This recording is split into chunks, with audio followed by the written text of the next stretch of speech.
Hey guys, this is Vic from Grasping the Market and welcome to our morning briefing. It's Friday, May 17, 6:17 a.m. So let's get cracking. The monthly and weekly bars have re-entered their respective previous periods, and that it's alerting us of potential stronger buying activity. Heading into the week's close, we have a potential weekly excess in place, which is a very important change to be aware of. On the daily, we had a strong continuation of Wednesday's outside session. We pointed out yesterday in the briefing that when you have a strong reversal like this, it's very likely that if it is meaningful, you have a relatively quick continuation. That's exactly what we had, and that confirmed the daily excess already in place from Monday. The intermediate auction lower has now been stopped, and the trend that we saw in the last few sessions is now broken to the upside. And as we will see shortly in the market profile, the session left a very, very questionable excess over the May's 10 high. This over here, this excess is only 4 ticks. We will talk about that in a second. So if we combine the info from all time frames, the odds seem to point to the upside, given the daily excess in place, potential weekly excess in place, potential monthly excess as well in place at the May lows, and we have a lack of excess on the daily at the top of the short-term balancing range, which is this box that I have highlighted here. So we have no excess there, or very questionable excess. We don't have excess at the top of the monthly on the year highs, and remember that the all-time high was tagged in an overnight period. That's also a sign of a potential weakness on the structure going up.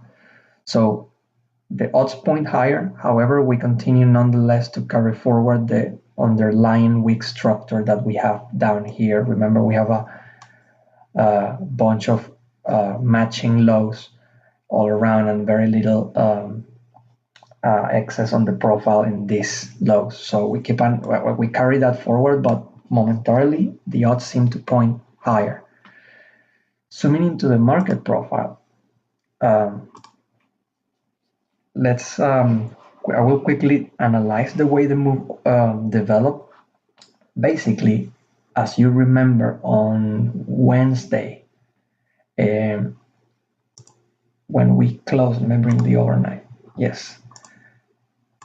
When we closed Wednesday, we did point out on yesterday's briefing, we had an outside session, and despite the market potentially getting too long and having this incomplete auction, it managed to close to settle outside Tuesday's.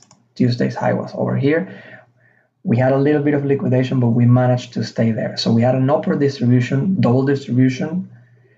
We managed to settle outside, and there was an incomplete auction. That tilted the odds strongly to the upside. So when you had the session open, there was a possibility of a gap up that didn't materialize. But what did happen is that the market probed inside only 3 ticks and did not dive. When you had all those data points pointing strongly to the upside and the market do not dive, that was your signal suggesting upside. So as the market pushes, we're going out of this range and continuing the strong reversal seen on Wednesday. There's a very good likelihood that we're breaking up, and that's exactly what happened. So you had a move up, overnight high was taken, and then from there we just push until we reach the next reference. Well, there was another reference over here at 74, which was a single tick left a few sessions back, but we went through that. We push, and we reached the next major reference, which was in this 93, 94 area.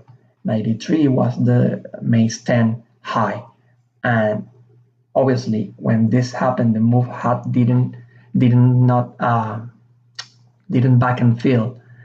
So it was a little bit stretched. At that point we had 2 distributions, very stretched out market, and there was nothing left on the gas tank to continue higher. So we probe above that, and then we continue coming back.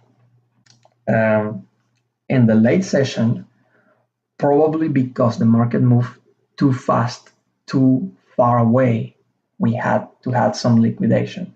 Now, in the session close, we had some strong liquidation probably move to the downside, which took some of the single prints, but managed to close above halfback. For me, that's not a very strong close.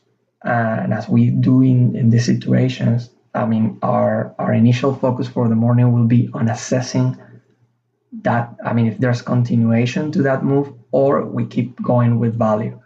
So the immediate focus, as I just said, is on value relative to yesterday's, which we know is mainly up here.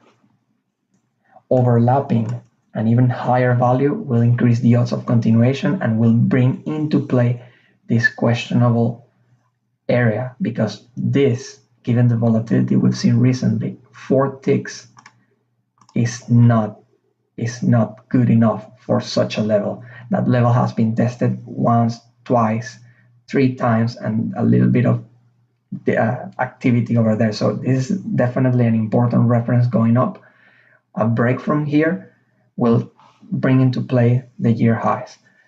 So acceptance below the M pullback, which is the afternoon pullback, will denote change.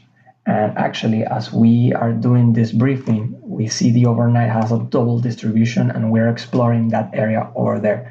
If we get acceptance in regular hours and value built over there, that will increase the odds that at least momentarily we are in balance, because we will be trading inside this box, and that will stop at least temporarily it will suggest that we're stopping at least temporarily the move up, and we're still in balance. So we monitor this balancing range.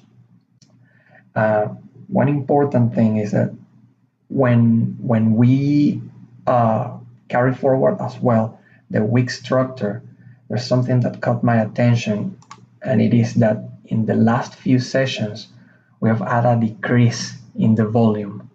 And so as we move up from the May lows, the volume is not picking up. It's actually seeing the biggest drop it's seen recently, and that is not a good sign. However, do not fight the momentum, do not fight momentum traders, do not fight trends.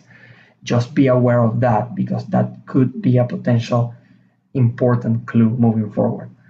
Again, make your analysis, do your plan, stay patient, and remember, anything can happen because odds are just odds. Derivatives trading involves substantial risk of loss and is not suitable for all investors. Past performance is not indicative of future results. Any opinions, news, research, analysis, prices, or other information offered by Grasping the Market is provided as general market commentary and does not constitute or replace investment advice. Grasping the Market accepts no liability for any loss or damage, including without limitation to any loss of profit which may arise directly or indirectly from the use or reliance on such information.